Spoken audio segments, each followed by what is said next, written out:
Allah, Allah, Allah, Allah, Allah, Allah, ya Rasulullah.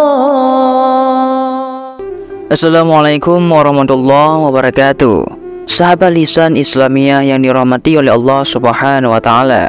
Pada kesempatan kali ini, saya akan membahas ataupun saya akan menceritakan sebuah kisah yang berjudul Kisah tentang Imam Bukhari, lengkap dari waktu kecil hingga hafal ratusan ribu hadis. Bagaimanakah kisahnya ataupun penjelasannya? Mari kita simak biar tidak penasaran. Umat Islam pasti mengenal Imam Bukhari, ahli hadis yang selalu jadi rujukan karena kesahihan hadis yang diriwayatkannya.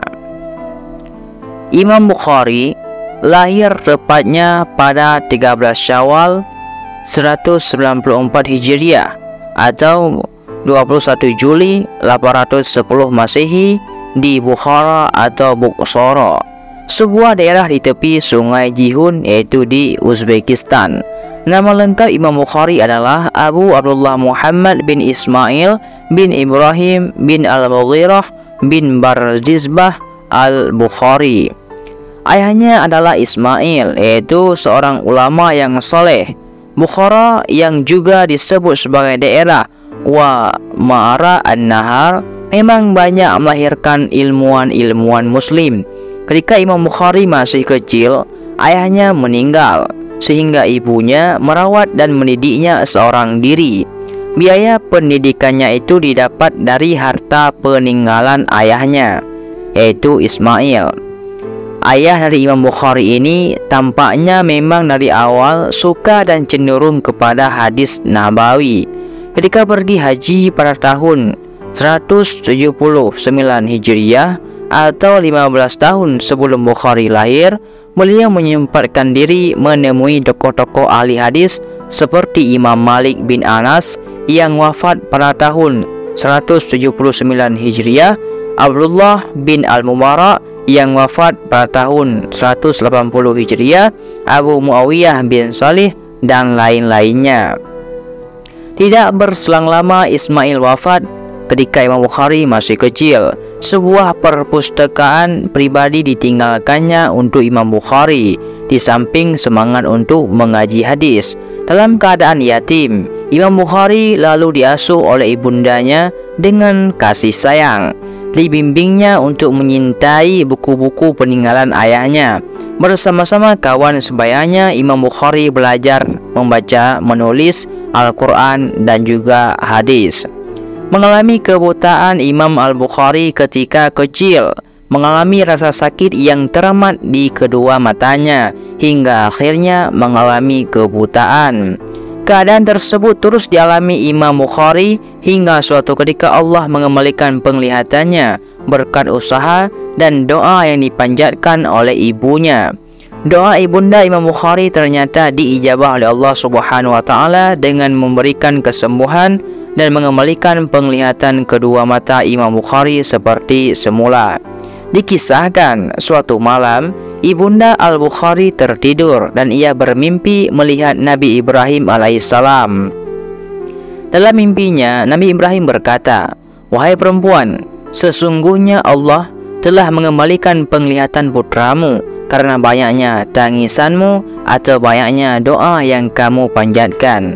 Imam Bukhari mulai belajar hadis saat masih muda, bahkan masih kurang dari 10 tahun, dan bertepatan dengan meninggalnya Imam Asy-Syafi'i di Mesir, yaitu tepatnya pada tahun 204 Hijriah, dan Imam Bukhari yang berumur 10 tahun.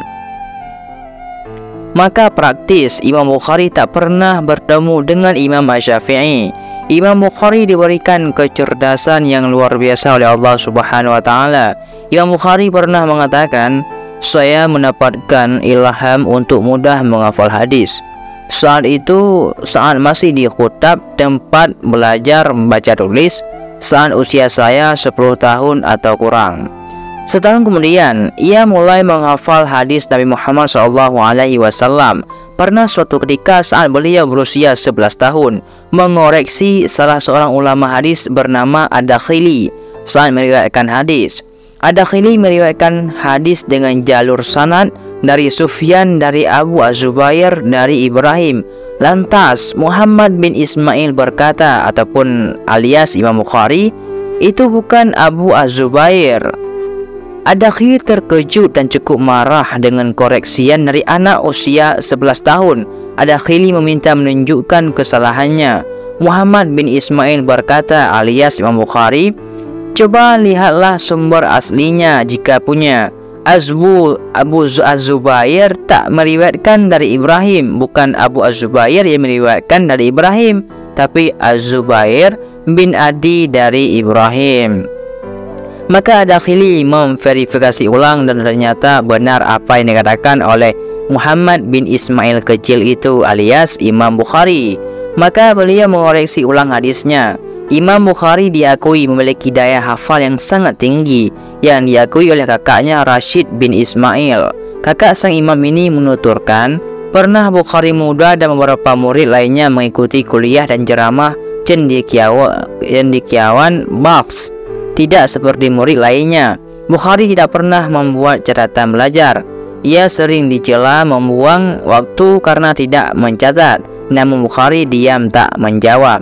Suatu hari, karena merasa kesal terhadap celaan itu, Imam Bukhari meminta kawan-kawannya membawa catatan mereka. Kemudian beliau membacakan secara tepat apa yang pernah disampaikan selama dalam kuliah dan ceramah tersebut. Subhanallah, tercenganglah mereka semua lantaran Bukhari ternyata hafal di luar kepala 15.000 hadis, lengkap dengan keterangan yang tidak sempat mereka catat. Imam Bukhari pernah berkata, saya tidak akan meriwayatkan hadis yang kuterima dari sahabat dan tabi'in sebelum aku mengetahui tanggal kelahiran, hari wafatnya, dan tempat tinggalnya. Dan aku juga tidak akan meriwayatkan hadis mauquf dari sahabat dan tabi'in kecuali ada dasarnya yang ku ketahui dari kitabullah dan sunnah Rasulullah SAW.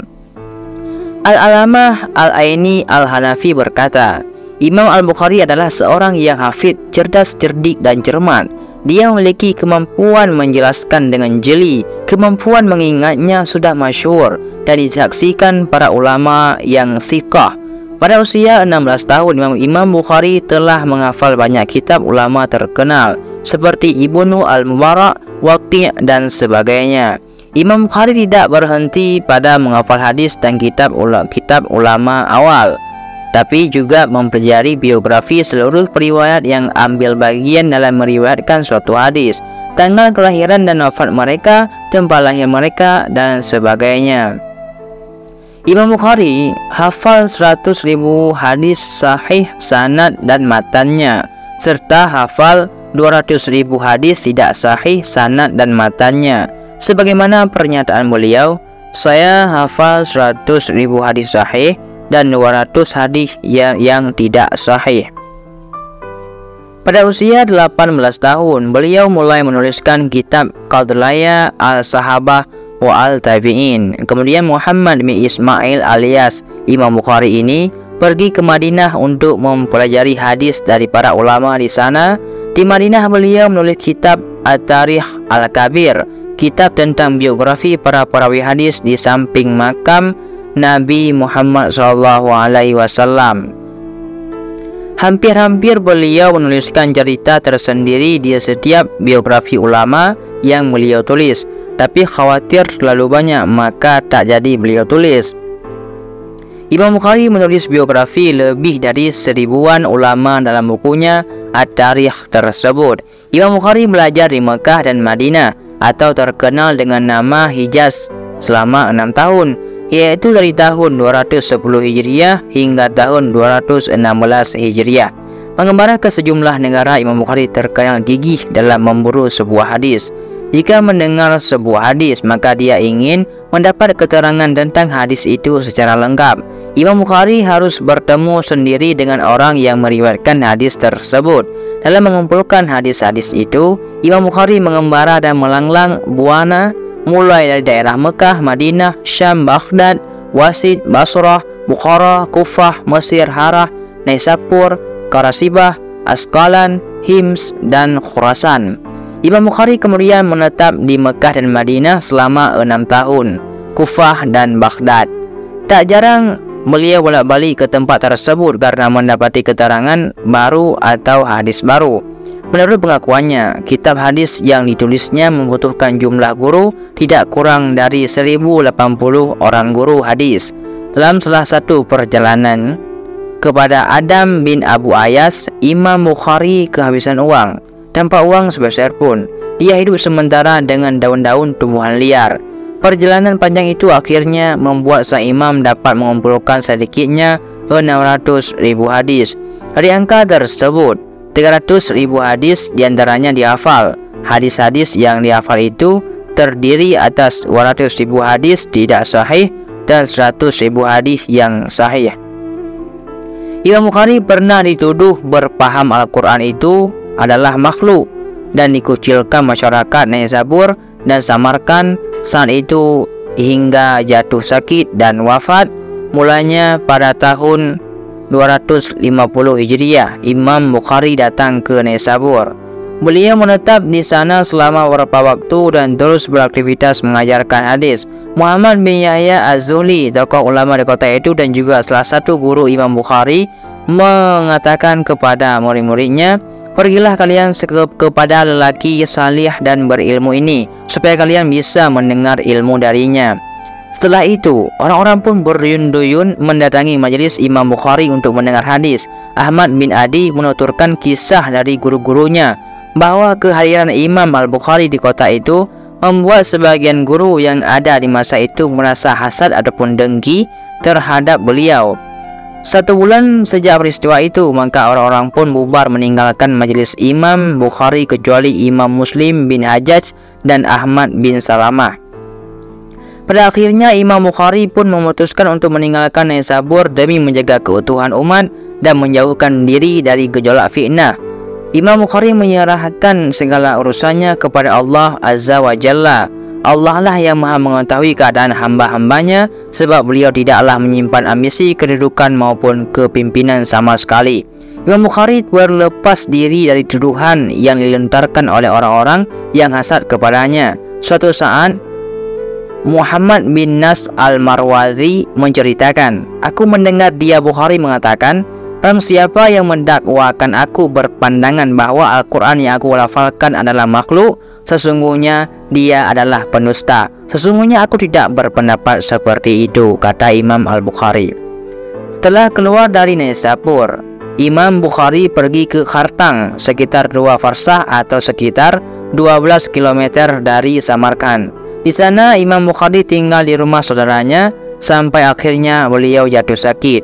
Sehingga suatu malam Imam Bukhari berdoa kepada Allah, "Ya Allah, sesungguhnya telah sempit bagiku dunia yang sebenarnya luas, maka ambillah nyawaku."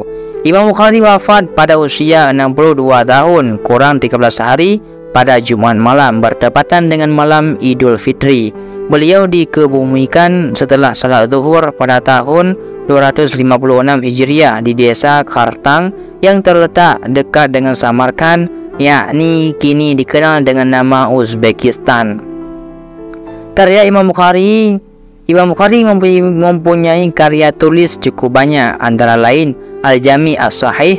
Karya ini disebut dengan nama Al-Jami' As-Sahih Al-Musnad min hadis Rasulillah sallallahu alaihi wasallam sunnatihi wa yamihi.